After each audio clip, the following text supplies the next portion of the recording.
It is I, the Nomad, coming to you live from the wastelands of the internet.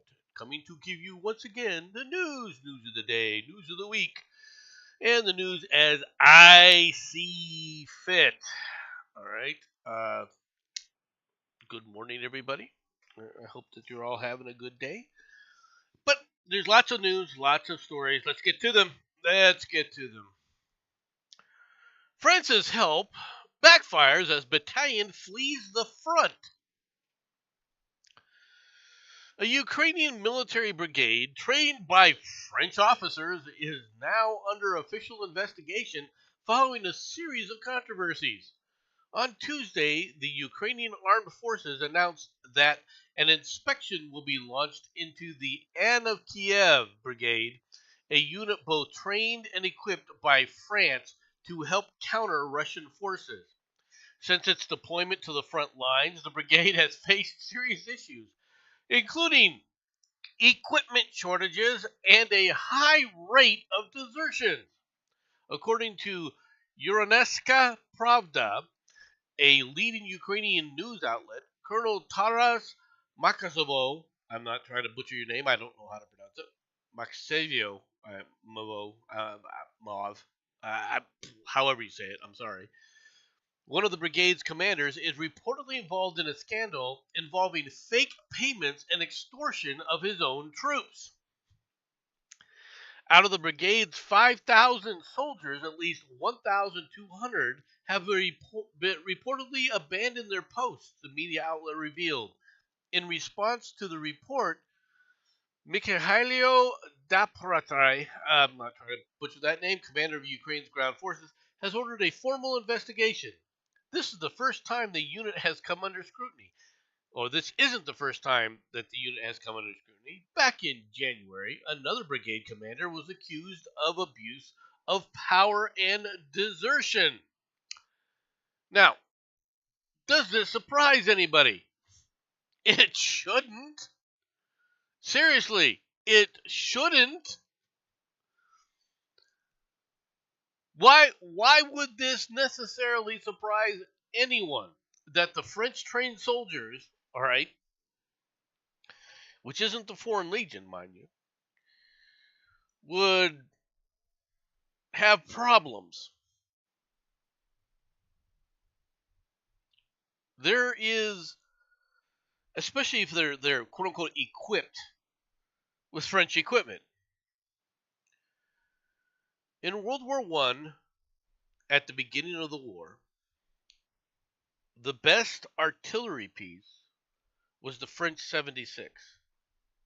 It was innovative, it was, all right, radically new, and it was accurate for what it had been planned for. It had not been planned for trench warfare per se. But it was the best gun, all right, at the start of the war. Okay? That was really the last war that France has covered itself in glory. French troops fought very bravely, especially for the battle of Verdun, where they bled and bled and bled in nationalistic fervor to take back their fort.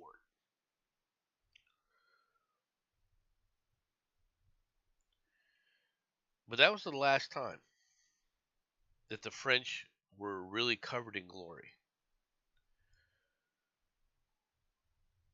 And innovatively, what have they done that's been innovative lately? Show me the great French armor units. The great French. We talk about the French tanks and everything else. Where are they?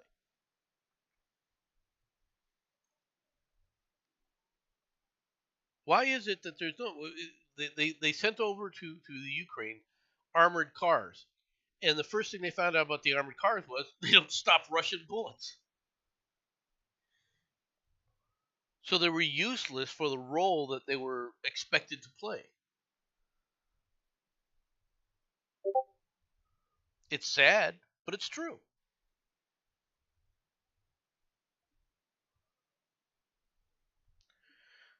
continue on.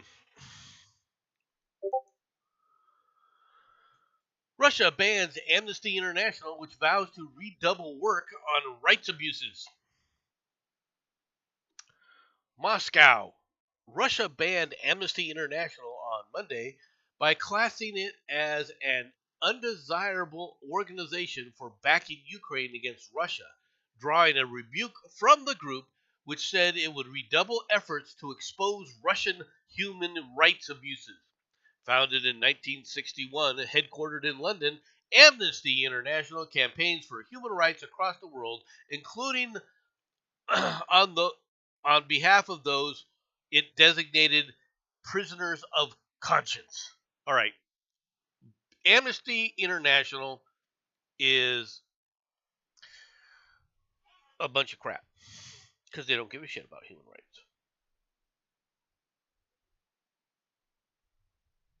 I know. People are like, "Oh, that's not true. That's not true. No, man. They're the foreign wonders." No, they're not. No, I don't have a problem with them trying to quote unquote expose Russian, abuses. It's about time. Where were you? Where were you? Say in the 1970s, Amnesty International. You constantly rebuke the United States publicly, making big waves about the United States and our supposed abuses. Why aren't you trying to fix, I don't know, North Korea right now? Why aren't you focusing on China right now? Okay? Well, why aren't you going off again and again and again saying that China has to be dealt with and that China has to be, done away with? Why aren't you in Pakistan? Why aren't you in Afghanistan? Why is it that you're in the news for Russia? Right? Why are you not in the news for the Ukrainians and what the Ukrainians have been doing? Okay? Not saying the Ukrainians are as bad as the Russians, because they're not. Right? But there's plenty of civil of human rights abuses happening right now in the Ukraine. Are you busy bitching about that? Are you busy uncovering that? No, because you take sides.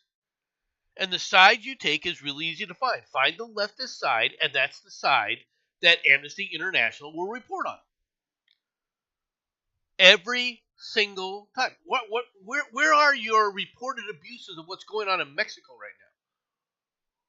Where are your reported abuses of what's going on in South Africa right now? Amnesty International.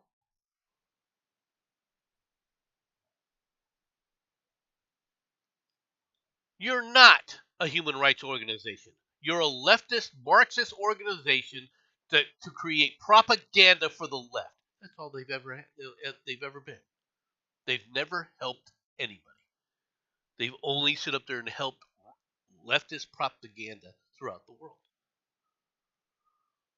That's all they've ever done.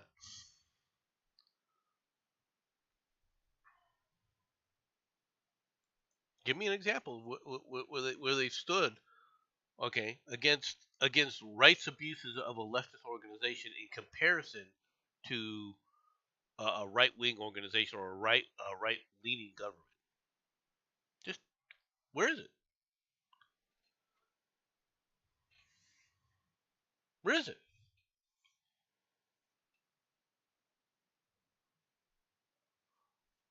You got to understand who these people are. Russia motorbike squads may be suicidal, but they are hurting the Ukraine. The roar of engines across no man's land before a pack of Russian soldiers mounted on motorbikes emerges from a cloud of dust on the horizon. Ukrainian drones spring into action and the race is on. Without any cover, the riders have just minutes to zigzag across mines and craters to reach an enemy trench line before they are picked off. The odds are not in their favor. Since they were trialed over a year ago, most motorbike attacks have ended in failure, with the majority of the riders killed before they can reach their target. Yet those that are successful solve a key tactical challenge in the Ukraine: how to cross an open battlefield under constant surveillance from above and fast. Russia's military is said to be planning to systematically integrate motorbikes across the front ahead of new offensives. Plenty of lives will be lost, but Russia's precious armed vehicles will be saved, an apparent victory in the eyes of the military that has a steady stream of manpower, but is forced to draw on a rusting stockpile of Soviet era tanks, all right, that have been proven unsuitable for the battlefields of the Ukraine. Um, the Russian tanks. What do you expect? And they're vulnerable, all right, when you don't have an integrated war system, all right, and this is one of the problems with this. Okay, if you don't have an integrated war system, an integrated war planning kind of capability, okay, tanks are very vulnerable, right, to ground forces. People don't understand this.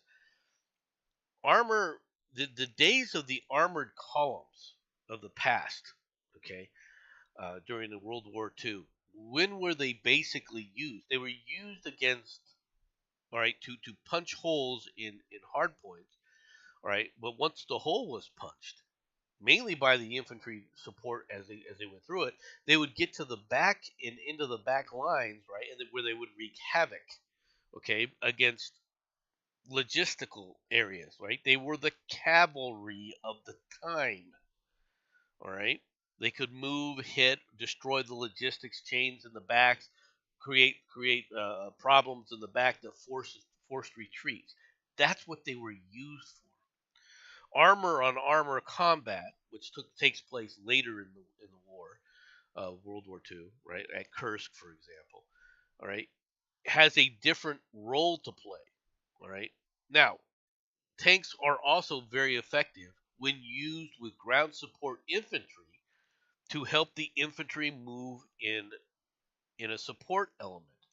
Okay? The problem with tanks, however, is that in those roles they are vulnerable to interdiction from the enemy's infantry tactics if they have anti-tank weapons, and they're vulnerable to artillery.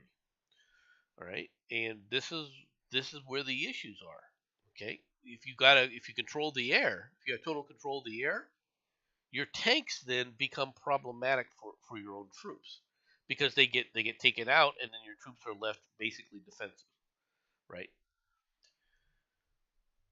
If you want to see how tough it is, all right, in the kind of environment that you're dealing with in the Ukraine, right, a similar situation existed in World War II. You can study this at Iwo Jima, all right, and the tanks that we brought in to help the soldiers in Iwo Jima, right? Tanks were helpful in places, but they were a detriment overall, and really played the role they played was in many ways minimized because of the way the terrain was, and mainly because of how the Japanese were able to utilize the terrain themselves, all right, that took away the cover that tanks had. The tanks were always in sight, and they were then quickly destroyed by accurate Japanese artillery fire.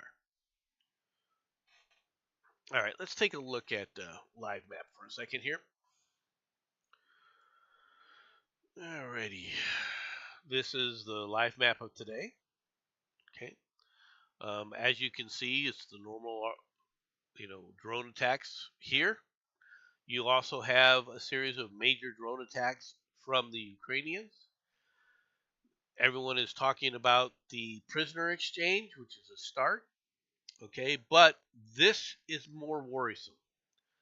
There are 3 areas now that have surrendered, all right, or have been claimed by the Russians for full occupation. Here's one. There's another one right here, right, where they've taken this city here, and there's another one further down here. All right. And this one down here is especially worrisome in my opinion because look how much distance. That's over a kilometer, all right, that they said that they've enveloped this entire area. All right. Now, we don't know how accurate these claims are, but so far, I don't see this being disputed by the Ukrainians. Um, and so when you look at these things, you're like, okay, just how far is this red line? Okay. To be honest, I think the Russians are making major headway at this point. All right. How long this headway will last, all right, is anybody's guess. This is a spring offensive, and they are gaining territory. The Russians' goal, all right, I think in the south is here. I think the Russian goal in the north, all right, and it looks like it's warming up, is in this area. This, all right, if this city here has been taken by the Russians, it pretty much guarantees that this whole area is there is no area here that's going to be left under Ukrainian control. Perhaps the Ukrainians have some forces here, but if this is an accurate assessment, they're looking at surrounding this area. All right, there's a bit of conflict there. All right, so this has created a salient here. All right, and it looks like the Russians have moved in drastically. They're making headway against Provorosk, and they're making headway here against Kostorovka. All right, that's just the way the map is showing. All right, and if we go to Israel and Palestine, which will be the next thing, you can see conflict in the north. Right, obviously there's some attacks into Lebanon, right, that are happening. You have a number of murders taking place again in the quote unquote West Bank territory, and of course where everyone is really concentrating, attack after attack after attack uh, against the Palestinian enclave, all right, in the Gaza Strip. Okay, major attacks in the north, major attacks in the south. It looks like they've left Rafah alone, which is interesting to me. This area here, either A, the Israelis are considering this completely pacified, or B, they're they're basically just walling this off to hand over to the Egyptians at some point. That's what it looks like to me. Okay, as far as this goes, this report makes me laugh. Israelis use human shields in Gaza, or use of human shields in Gaza was systematic. Soldiers and former detainees tell the AP. The only time the Palestinian man wasn't bound or blindfolded, he said, was when he was used by Israeli soldiers soldiers as their human shield. Dressed in army fatigues with a camera fixed to his forehead, Aman Abu Hamadan was forced into houses in the Gaza Strip to make sure they were clear of bombs and gunmen, he said. When one unit finished with him, he was passed to the next. They beat me and told me, "You have no other option to do this or we'll kill you," the 36-year-old told the AP, describing the 2.5 weeks he was held last summer by Israeli military in northern Gaza. Orders often came from the top, and at times nearly every platoon used a Palestinian to clear locations, said an Israeli officer speaking on the condition of anonymity for fear of reprisal. Several Palestinians and soldiers told the AP Palestinian several Palestinians and Israeli soldiers, because there are no Palestinian soldiers. Okay, I'm just putting it out there. There are no Palestinian soldiers. There is no Palestinian military. There are terrorist groups. There's no Palestinian military. Told the AP that Israeli troops are systematically forcing Palestinians to act as human shields in Gaza, sending them into buildings and tunnels to check for explosives or militants. The dangerous practice became has become ubiquitous during the 19 months of war, they said. In response to these allegations, the Israeli military says that it strictly prohibits using civilians as shields. No, notice this word. We strictly prohibit using civilians as shields, a practice it has long accused Hamas of using in Gaza. Israeli officials blame the militants for the civilian death toll in its offensive that has killed tens of thousands of Palestinians. Okay, as you can see here, all right, this is the story from the AP by Sam Mednick and Sami Magni, however you say his name. All right, butcher other names too. See, butcher names from all over the place. All right, I'm gonna be real blunt with you. There are no civilians right now in Gaza Strip, and they they grabbed him and used him. All right, and they said there's no civilians, which means that this guy, this Abu Hamad, whatever his name was likely captured. Right, he was likely a captured militant himself,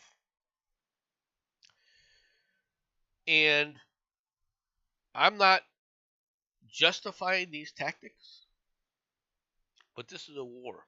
This is what happens. It's funny how the AP decries this, but has no reason, has never decried, in the same kind of tone, Hamas. They've been doing this kind of thing for decades and decades. Only real civilians, women and children, not a man who was a Hamas terrorist, all right, and used to go through these tunnels and so forth.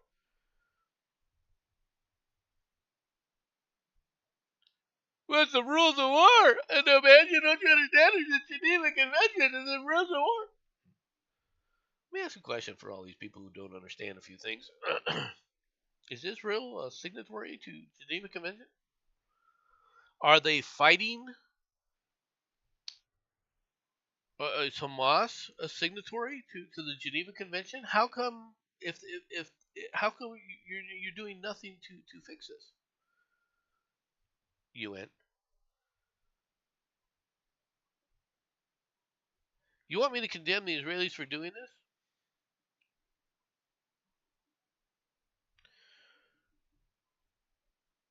Okay, I'll condemn them. This is not something you should necessarily be doing. It's understandable. It's happened in every war with every type of in every country's armed forces. Why am I going to risk my own troops, right, to go into areas that are known, especially tunnels, okay, to do this when you know that the person you just grabbed, right, is a Hamas terrorist, or in the case of the United States, was a Viet Cong, and so you force him ahead of you when you're sitting going into the tunnel.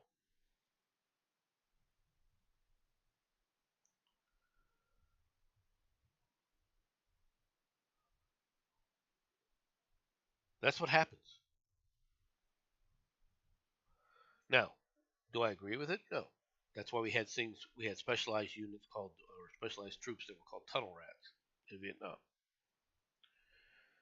Different situation, in a certain sense. But you're not fighting. Okay, you're not fighting a military. You're fighting a group of people, all right, who believe it's okay to bash the heads of children. That's perfectly acceptable. If you consider them your enemy, if you consider a group of people your enemy, it's okay to target their children and bash their heads in at every opportunity and rape their women. That's perfectly acceptable.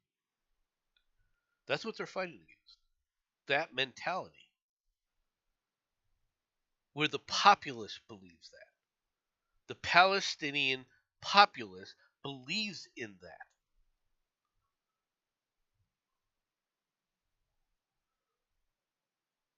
when you're dealing with a guerrilla conflict, okay, to put down a guerrilla conflict there's only one way to do it, and that's with absolute ruthlessness and brutality. History has shown that. If you want to defeat a guerrilla operation, you have to put it down, all right, with brutality and ruthlessness. Handing out cookies, singing Kumbaya doesn't work.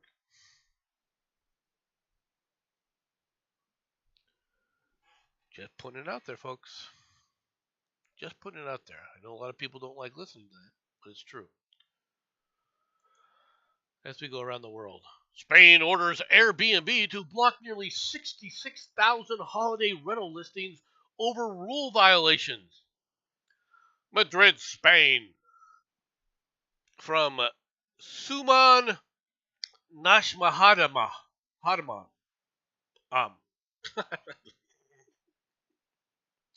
Spain has ordered Airbnb to block more than 65,000 holiday listings on its platform for having violated the rules, the Consumer Rights Ministry said Monday.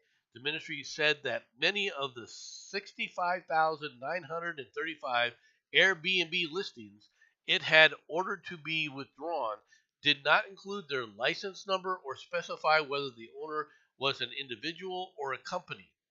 Others listed numbers that didn't match what authorities had said. Spain is grappling with a housing affordability crisis that has spurred government action against short-term rental companies. In recent months, tens of thousands of Spaniards have taken to the streets protesting rising housing and rental costs, which many say have been driven by holiday rentals on platforms like Airbnb that have proliferated in cities like Madrid and Barcelona and many other popular tourist destinations. Enough already with protecting those who make a business out of the right to housing, said Consumer Minister Pablo Bustaye. I'm not trying to butcher your name, sir, right? He told reporters on Monday. Airbnb said it would appeal the decision, though through a spokesman, the company said it did not think that the ministry was authorized to rule on short-term rentals and that it had utilized an indiscriminate methodology to include Airbnb rentals that do not need a license to operate. Last year, Barcelona announced plans to close down all of the 10,000 apartments licensed in the city as short-term rentals by 2028 to safeguard the housing supply for full-time residents. The ministry said it had notified Airbnb of the non-compliant listings months ago, but that the company had appealed the move in court. Sound familiar, folks? We'll talk about this in a minute. All right, Spain's government in Madrid's high court had backed the order and sent to Airbnb, or it's backed the order sent to Airbnb. All right. 2 subsequent orders have been issued until the nearly 66,000 removals are reached, he said. Spain's government said that the first round of affected properties were located across the country to include the capital of Madrid, as well as in regions of Andalusia and Catalonia, whose capital is Barcelona. All right.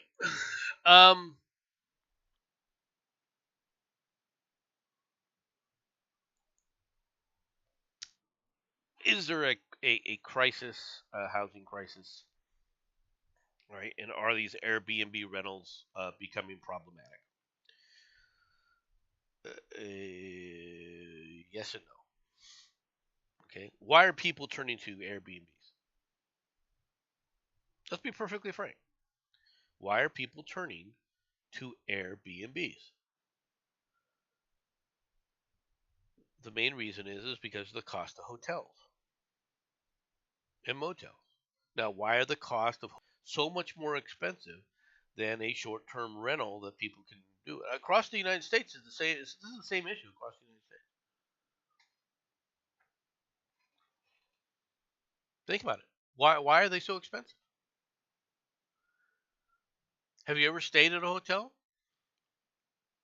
Have you ever stayed at a hotel or motel? Take a look at your bill.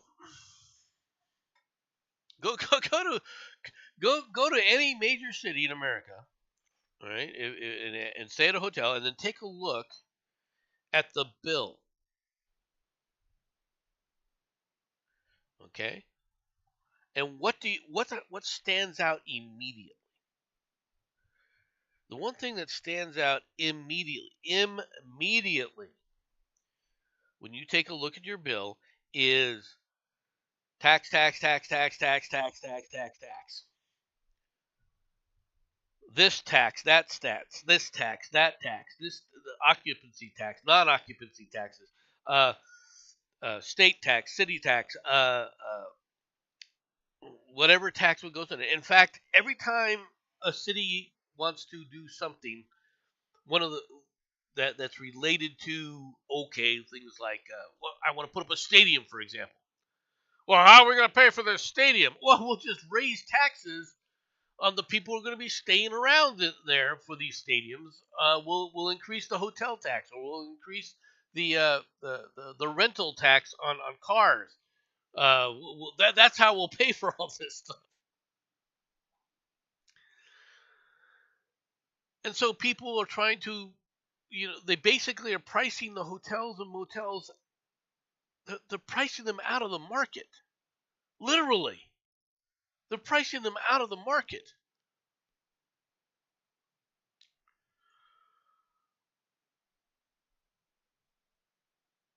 And it's becoming obvious to people that say, oh, you know what, I'm going to spend a week or two over here, on my vacation. I don't have to pay the taxes. It'll be a lot cheaper if I just sit there and do it this way. Which is why Airbnb exploded across the world, because it's so much cheaper.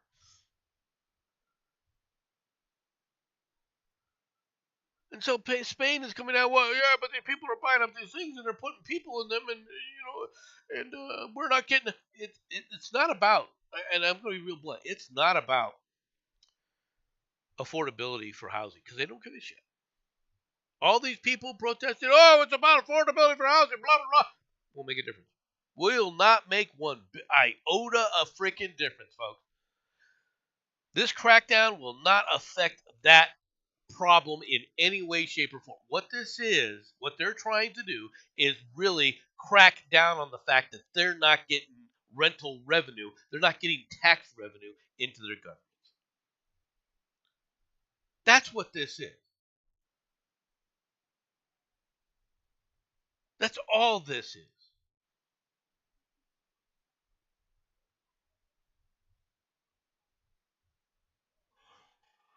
I guarantee you that's what this is.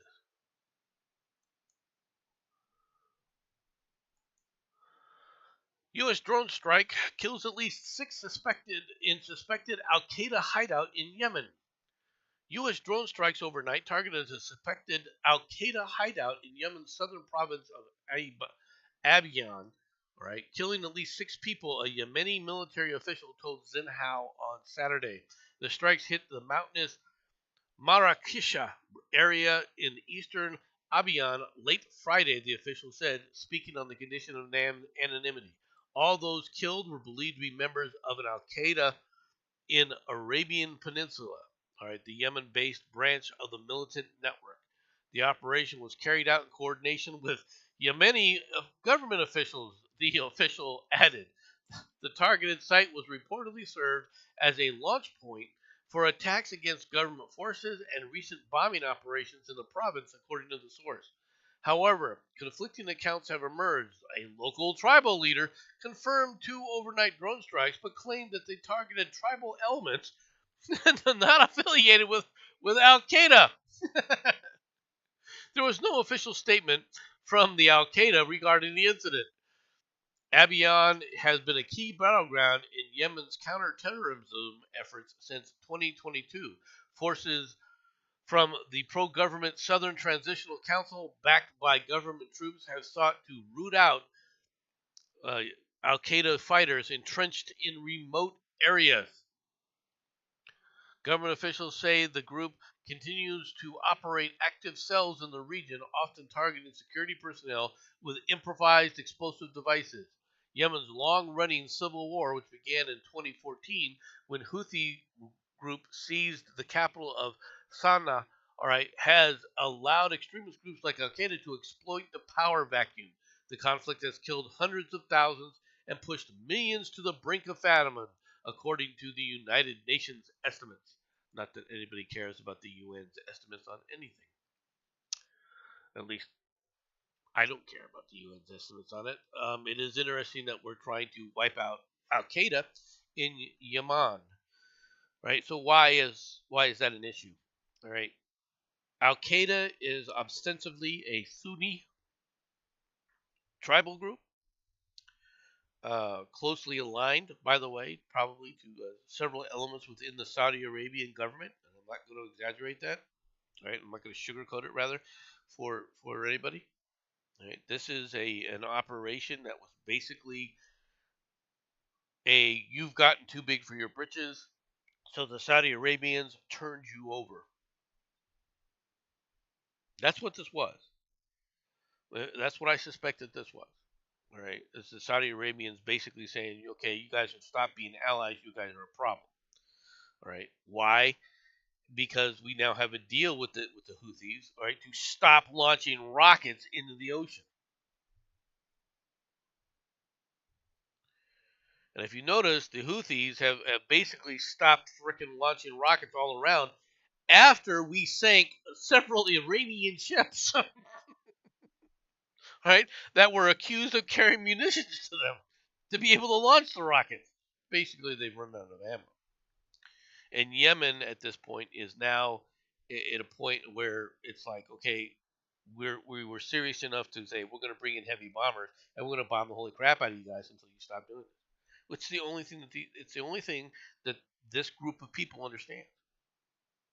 And it's not just this leader or that leader. Okay? It's the mentality of the people. That's their mentality.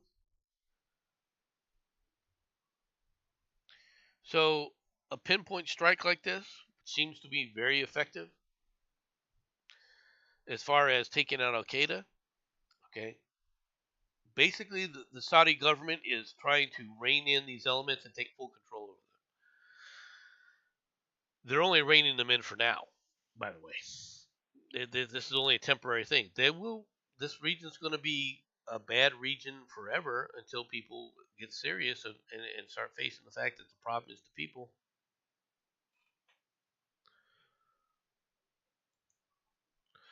Bolsonaro's discussed state of siege after election loss, the court is told.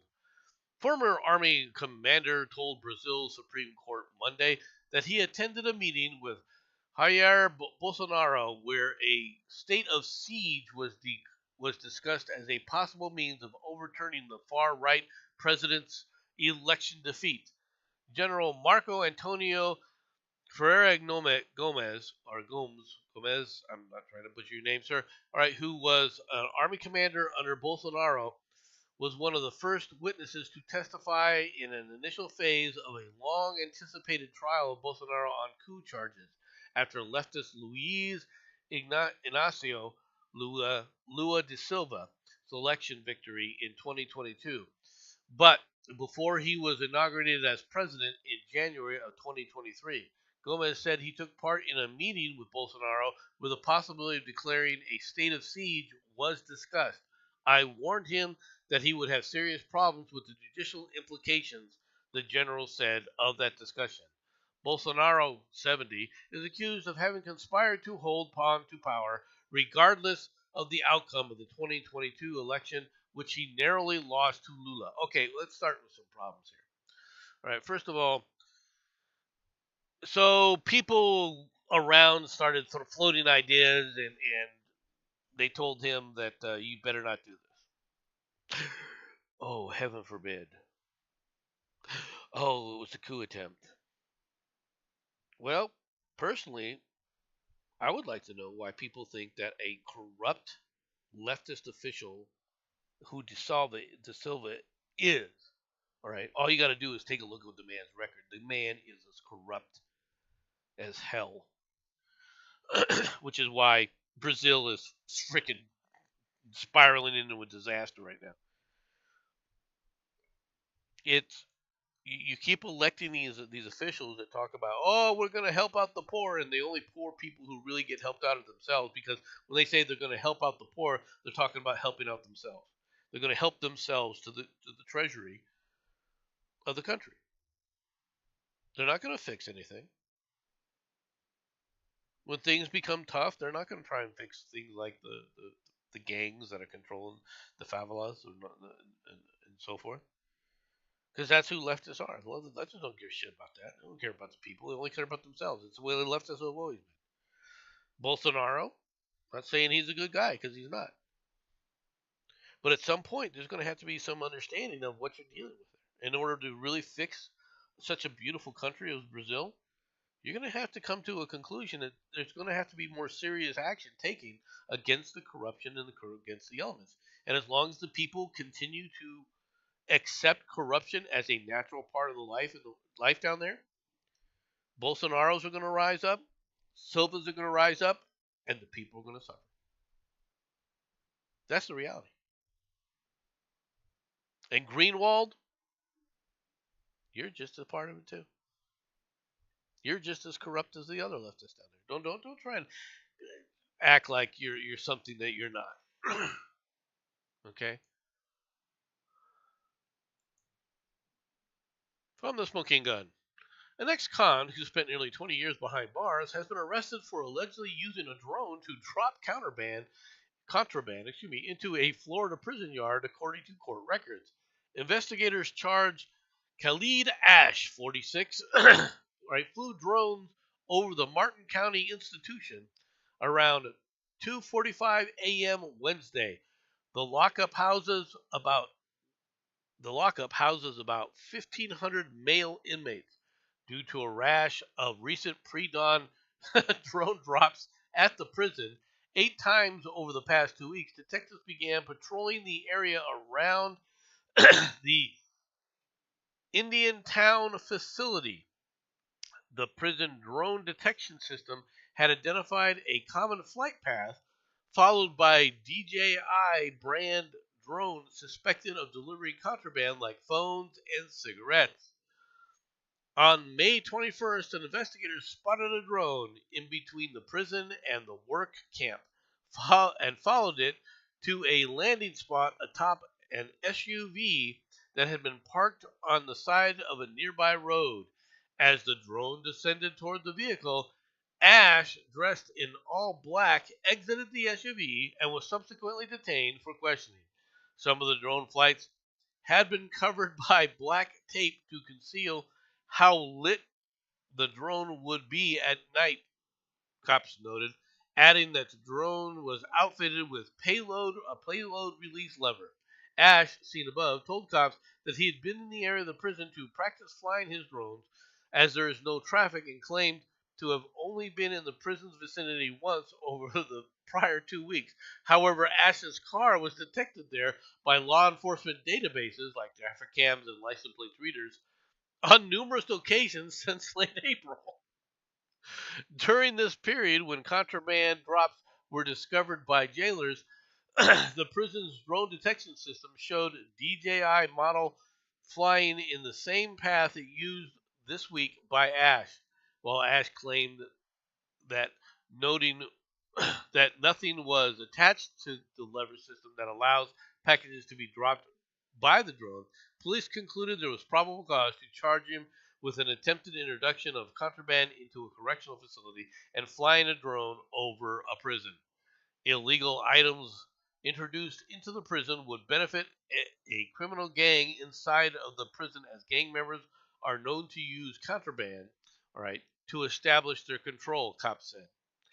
Ash, who lives about 40 miles from the prison, is being held without bond in advance of an initial court appearance. The Florida Department of Corrections records show that Ash was released from state prison in 2017 after serving 19 years in custody for a series of armed robberies.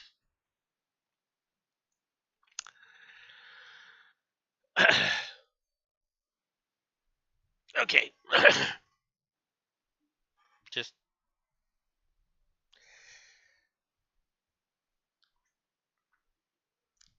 you drop off a package, okay, from a drone. It's not like this is the thing. It's not like these drones can't be tracked, folks. Okay, it's not like you can't, especially if at certain levels, right? I'm just putting it out there. A drone detection system. What would be a drone detection system? What are they using to detect? It's an interesting question. But drones are becoming a lot more. How do I say this? Much more of a problem. These are just the first few attempts as people are learning how to utilize these things. The sad part is this guy is going to inspire other people to take similar type of action and get smarter about it. Okay, that that's the reality. They're going to do things like this to get smarter about it. But once you send a drone out, it's not like it can't be followed. It's not like it can't be detected, even by the facility's own types of drones, for example.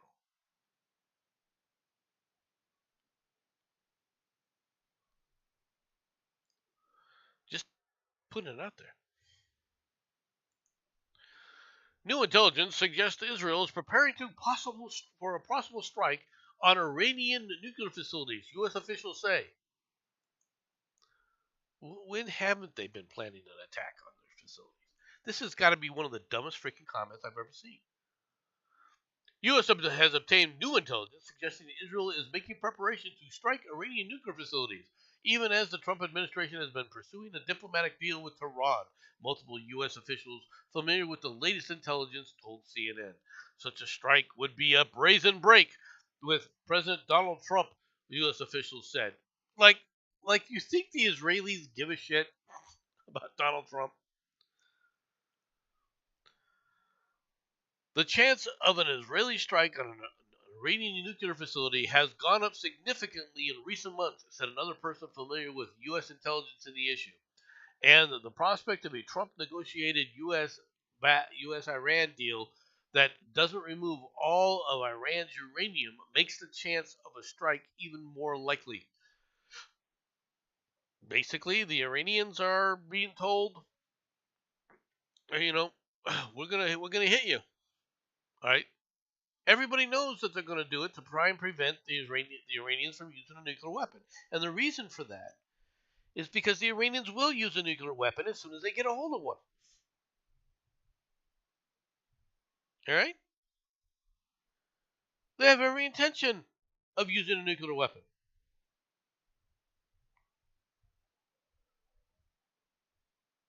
Now, I know a lot of people are like, well, Israel has to do this.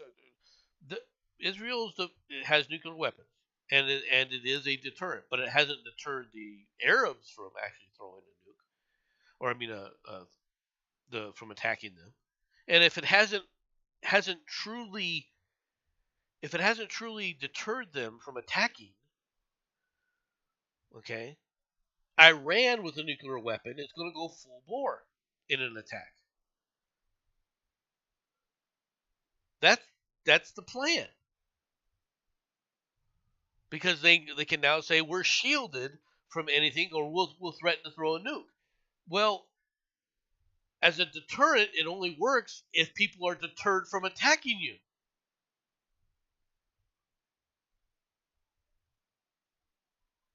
So far, okay, the attacks against Iran have been really minor. No one's gone after Iran.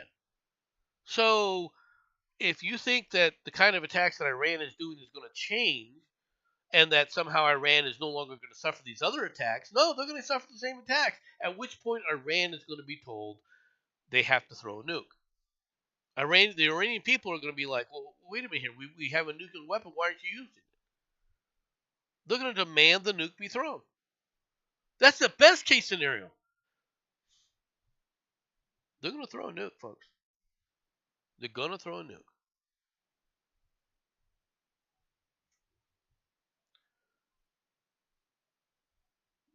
Just putting it out there.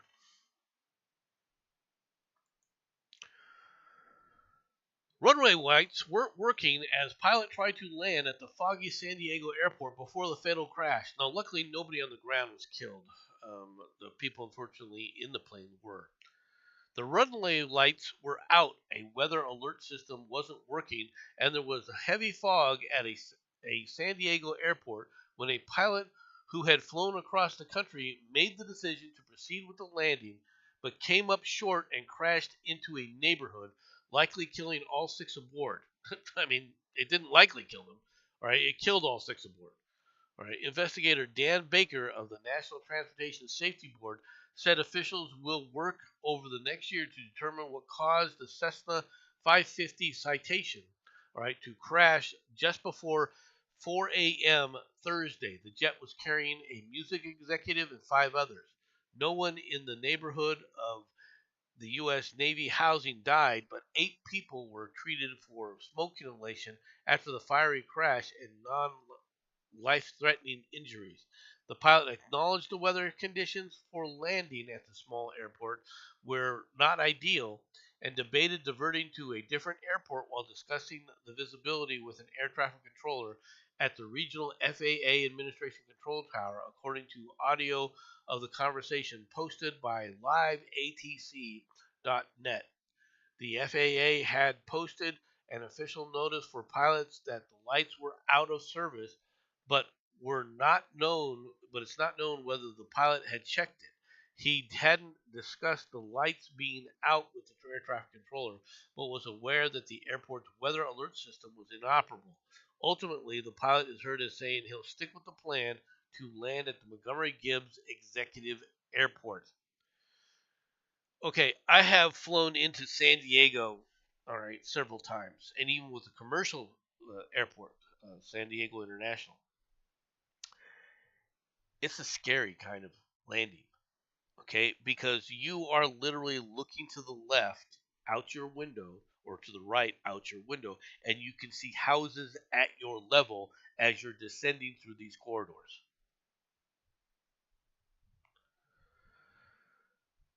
So if you've got major fog in the area, you can't even be sure that you're landing at the right spot. And at 4 a.m., it's too dark to see. And if the lights are on, the only thing you can see is you're probably seeing street lights and things like that. This pilot, this is I don't normally say this, but this is a time when you can honestly look and say for sure this is 100% pilot error. He should have diverted.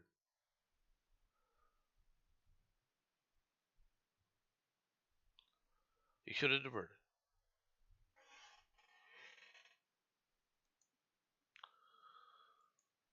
Okay. North Korean leader furious over failed destroyer launch, vows to arrest those responsible. North Korea is seeking to arrest those responsible for a failed launch of its second naval destroyer. It has denied the warship suffered major damage, a claim quickly met by outside skepticism. A statement from North Korea on its handling of a botched launch came after leader Kim Jong un expressed fury over the incident that he said was caused by criminal negligence. The main military committee said Friday that those responsible would be held accountable for their unpardonable criminal act. Satellite imagery on the site showed the vessel lying on its side, draped in blue covers, because it's not harmed at all, with parts of it submerged. North Korea said it will take about 10 days to repair the damage, but outside observers question the time frame because the damage to the ship appears much worse than what North Korea claims. Here's what you need to know about the failed launch. All right. North Korea's state media, all right, said Friday that the severity of the damage to the 5,000-ton class destroyer was not serious. It said that the hole on the starboard side was scratched and some seawater had flowed into the stern section as it's underwater. He said it needs a total of 10 days to pump out the seawater, set set the ship upright and fix the scratches. It's almost impossible to verify this assessment.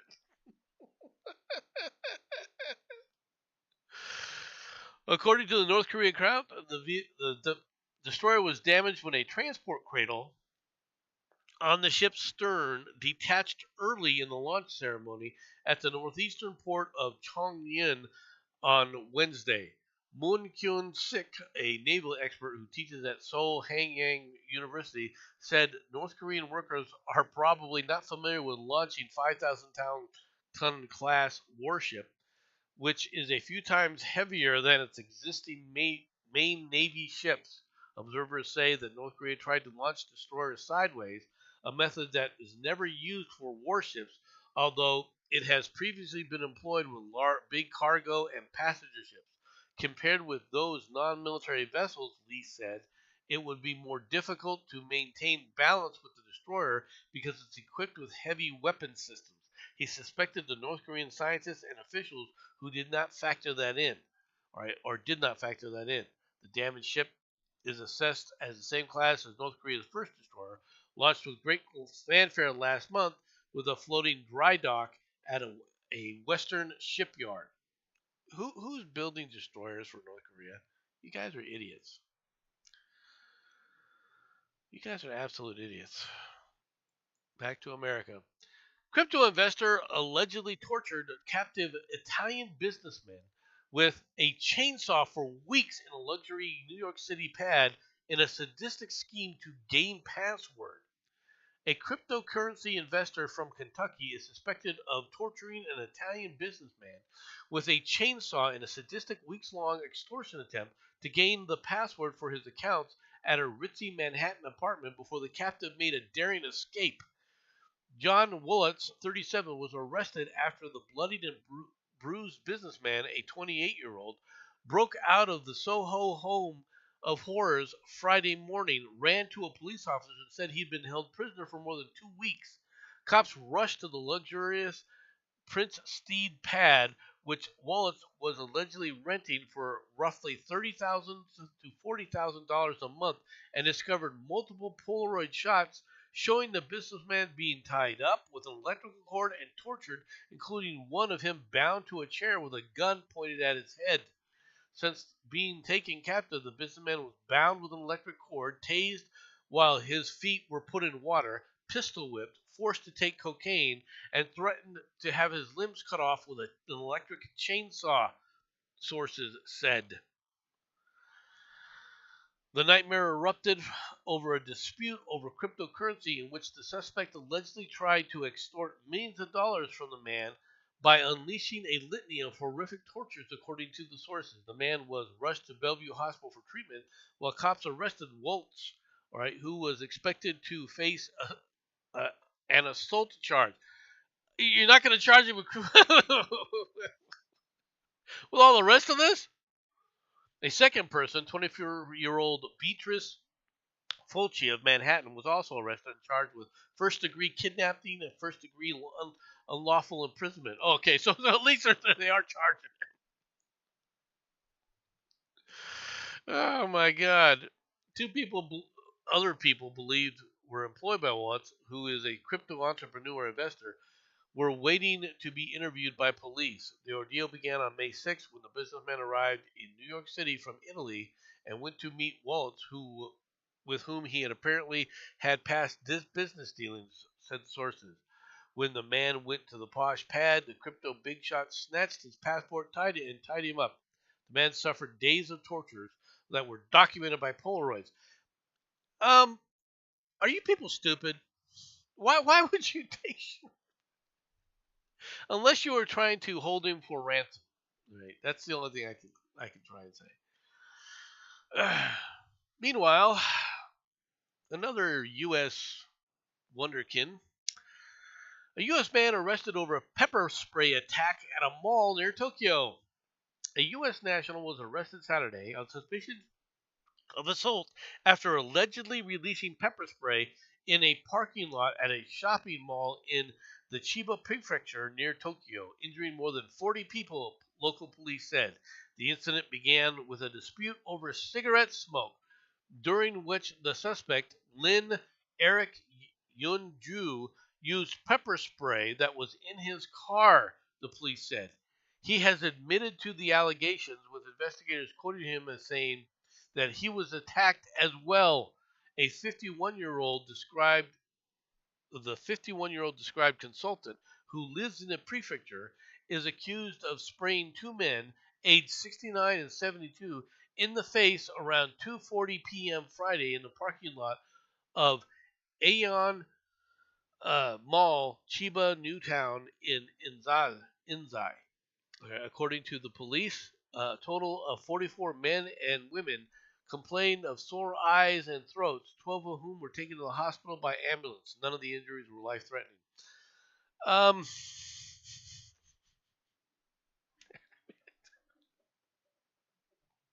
Somebody was telling somebody don't smoke outside. And I don't know if it was him telling the other people not to smoke or whether it was the other people telling him not to smoke. But turning around and grabbing pepper spray and spraying people probably because they told you that your smoke was offensive or that or the other way around, whatever. I think that that falls into the you shouldn't do this. Britain, don't imitate America. Shocking moments.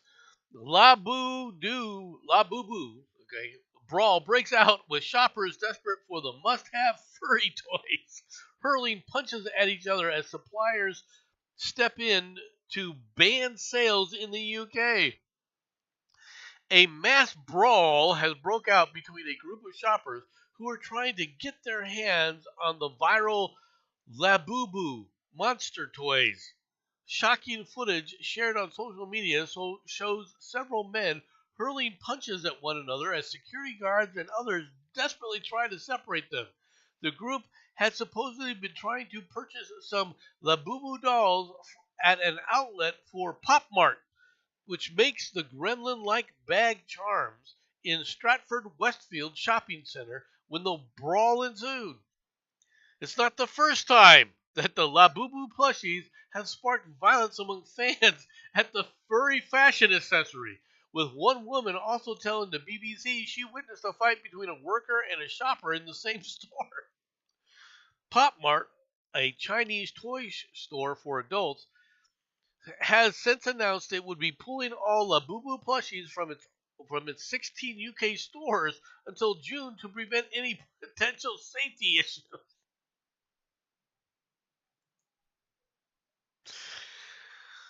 Hey Brits, don't act like Americans. And to be honest, these things are ugly. Okay, I'm just pointing this out. Why would you go ballistic over that? These things are ugly.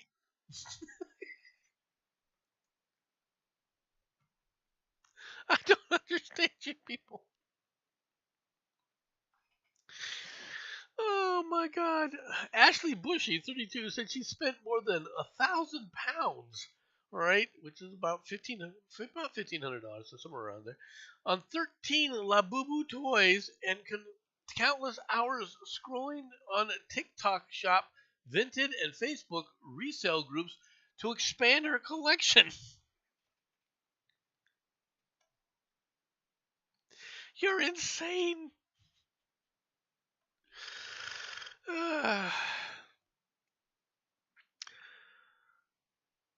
Japan farm chief slammed over plenty of rice remark amid shortages. Japan's farm minister Taku Eto on Monday came under fire after saying that he does not need to buy rice because he receives so much of it from supporters at a time when soaring rice prices have squeezed households. Eto's comments, made Sunday at a fundraising party, came as his ministry moved to release rice from emergency stockpiles to help curb prices that have roughly doubled from a year earlier due to poor harvest. Prices for the staple food remain elevated. Prime Minister Ishiba, all right, who summoned Ito to his office and urged him to retract the problematic remarks, allowed him to remain as foreign minister and work to ease the burden of rising rice prices on households ahead of parliamentary elections this summer. Ito said at a meeting organized by the ruling Liberal Democrat Party's local chapter in the Saga Prefecture in the southwestern island of Kyushu, right? I'm not buying rice thanks to my supporters giving me plenty of it. I have so much of it in my house that I could sell it. Dude, that's a let them eat cake thing. Are you insane? Are you flipping insane, dude? Oh my god. Right now, there is a huge debate that's happening in Japan because they are forced. There is a massive shortage of rice in Japan, right? And drought is not the reason. Okay, agricultural practices are the reason. Okay, they are not trying to maximize rice production. They never have. The problem that you're dealing with right now is they have so little rice, and okay, so he's going to open up, some emergency food, you know, stores, but it's not going to fix the problem. The problem is that the population has outgrown the production capability of Japan, and the farming techniques that they are used are not as efficient as they could be, and the result is that the harvests are dropping. It's not the only reason, but and weather does play a role. I'm not going to say that it doesn't, but there's a fight going on about the importation of rice. And this has been a problem. There are a lot of countries that need rice, that use rice as the staple. And one of the things that a lot of these countries, including Japan, do is they try to avoid having any rice shipped to them from places like, oh, I don't know, like America. Just putting it out there.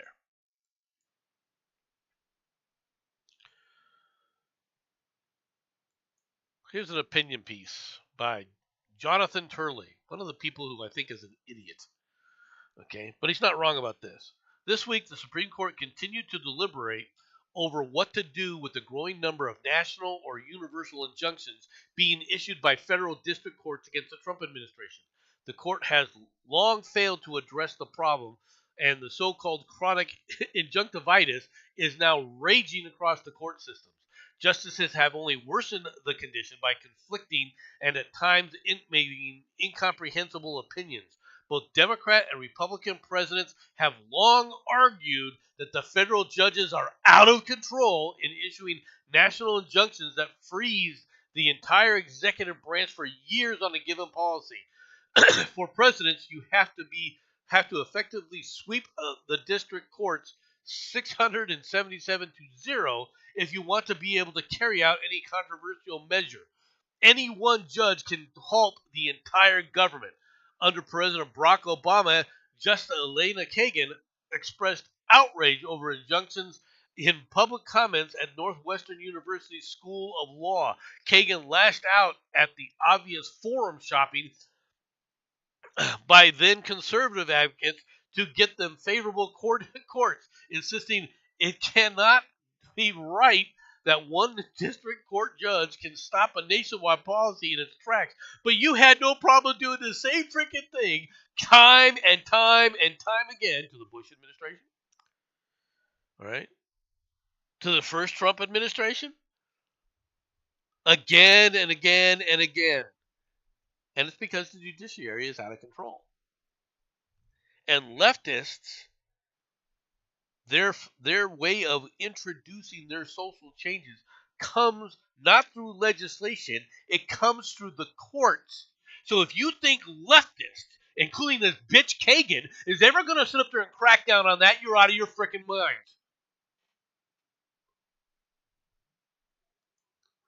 The judiciary needs to be accountable, and they need to be able to be removed much more quickly when they make outrageous rulings that have no basis in law.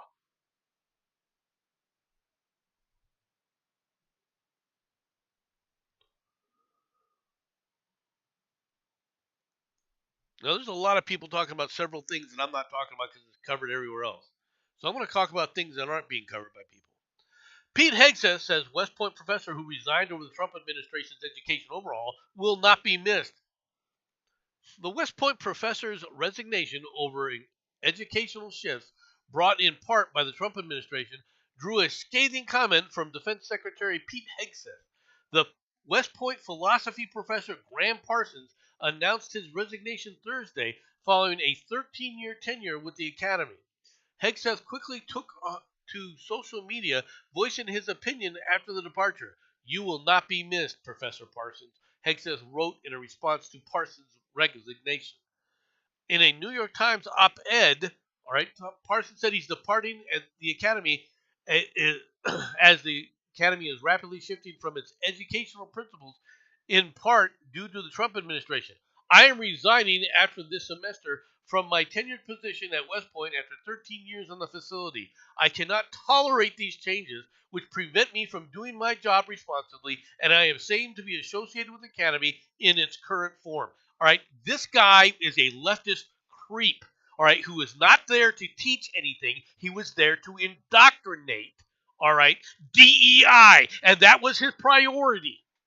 And he was placed in his position, all right, by the Obama administration for that specific purpose, to introduce DEI, DEI, DEI everywhere. And in fact, it's affected readiness across the board. This character worries about, how DEI is looked at, rather than other problems that have long been a problem throughout society, but it's especially notable, all right, in the academies. Things like the priority of being honest. This guy wouldn't even have a job if he was being honest to start with. He would never have gotten his job.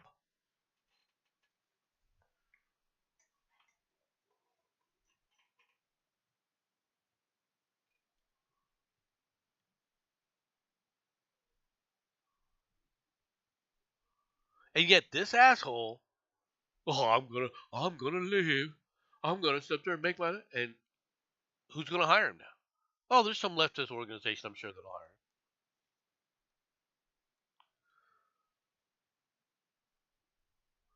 him. I'm sure there's some. If you saw this, the U.S. hasn't seen a bird flu case in 3 months. Experts are wondering why. Well, maybe it's a resurgence of COVID. COVID seemed to wipe out flu the last time. Just put it out there. We had no cases of flu when we had the big COVID pandemic. Maybe it's a return of COVID. Do you think that may be the answer? I'm not saying it is.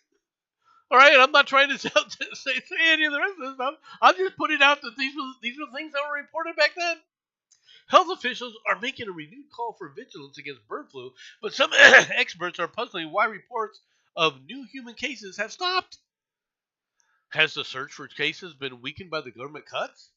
Are immigrant farm workers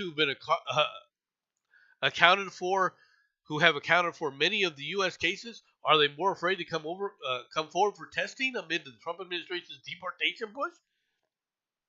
Is it just a natural ebb in infections?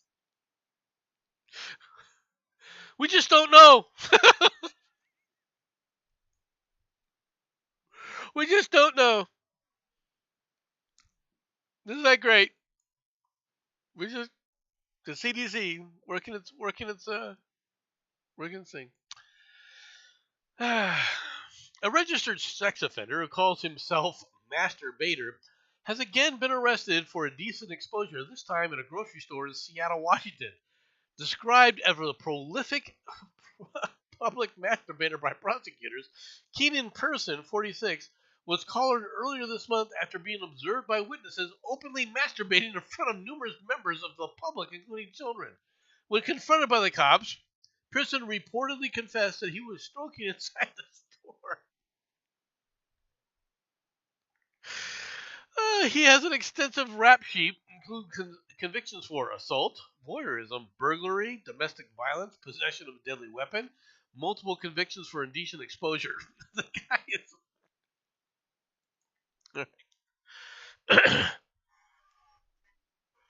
This man, in my opinion, is a candidate for a mental health incarceration by putting him in a facility, all right, for mental health incarceration. When we got rid of these under the Reagan administration, one of the problems is that these people who are mentally ill were released back into the public. Okay? Now, currently, he is locked up in county jail in lieu of $150,000 bond.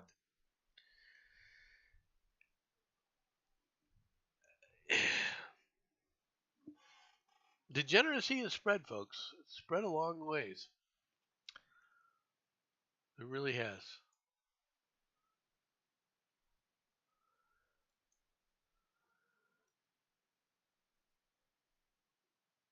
Final story of the day. I'm just going to do one story today. A loose pet kangaroo is chased by police in a Colorado town. You can have pet kangaroos? I didn't realize that. Buddy? Well, there it goes. Buddy? Yeah. Oh, yeah. The kangaroos. The call note stated that there was a kangaroo running down the road on College and requesting that officers respond to apprehend the kangaroo. I get it. Yep. Yeah, I got it. When I heard the call come out, I was very excited. He was very excited We had a call to about get maybe 6 or 8 the months ago kangaroo. with the kangaroo, same one. And so I kind of knew what would happen. And So basically, they called out the police to catch the kangaroo. It's a pet kangaroo. It's a pet kangaroo. It got away. I didn't realize that people kept kangaroos as pets. Now, in the United States, we do have a creature called the possum. And the possum is the only known native marsupial to the United States mainland. Okay? So marsupials are not just a Australian thing. Okay? Now, how did the possums get here? Who knows? Okay? Because there's just one. Obviously, there's other marsupials out there in the world, right, in various different places. I believe that initially pandas are marsupials, if I'm not mistaken. The giant pandas, I think they may be marsupials. I'm not sure though, right, exactly whether or not they're marsupials or not. But I am curious to know whether or not these things could live, in the wild here in the United States. It would be an interesting experiment to see whether or not these things can live. But then again, it's not an indigenous species, and so they could be damaging to whatever wildlife if they do go into these areas. I am kind of curious though, because it's an invasive species. If you're going to have a pet that's not native to this land, it is potentially an invasive species. This is how we end up with these different invasive species like lionfish, all right, that are all over Florida right now. That people have gone out on extermination campaigns to kill lionfish. In fact, you go to YouTube channels that are dedicated to people hunting lionfish, right, off of Florida, right, because of the damage that the lionfish actually can do to the population. So, kangaroos, could kangaroos become an indigenous species? Or invasive species? I don't know. Could be interesting. All right, folks, that's all I got for today. I hope that you all enjoyed the show. If anybody listens, thanks for coming, everybody. Hope you all have a good day, and I will talk at you all later. Bye-bye, everybody.